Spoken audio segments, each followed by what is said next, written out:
अस्सलामुअलैकुम नाजरीन, आप देख रहे हैं JN न्यूज़ और मैं हूं आपकी होस्ट रुबीना चौधरी। सबसे पहले नजर डालते हैं आज की अहम खबरों पर। रिपोर्ट शामिल करते हैं बेला से सिविल सोसाइटी हब के रहनुमाओं की बेलामत साथियों से इलाकाई मसाइल पर नशिस्त आइंदा के लिए लाया अमल पर गौर। तफसील के मुताबिक सिविल सोसाइटी हब के बानी रहनुमा senior advocate supreme court advocate Usman Lasi, Abdul Halim Ronjo, Ataullah Ronjo, Qazi Abdul Latif Ronjo, advocate Hanif trial advocate Mehrullah Ronjo की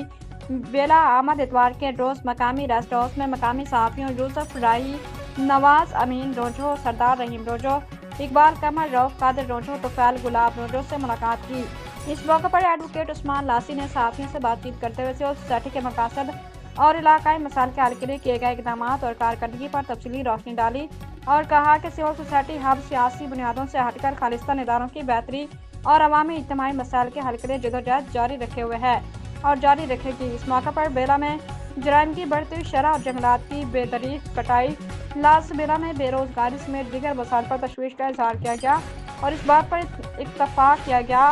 कि बेला के मकामी सहाफ़ियों, बार एसोसिएशन, वकला और सिविल सोसाइटी मिलकर एक मौसर नेटवर्क तश्कील दें और जंगलात की कटाई, जराइम की रोकथाम और दीगर इलाकाई मसाइल के हल के लिए मौसर और मुश्तरका किरदार अदा करें।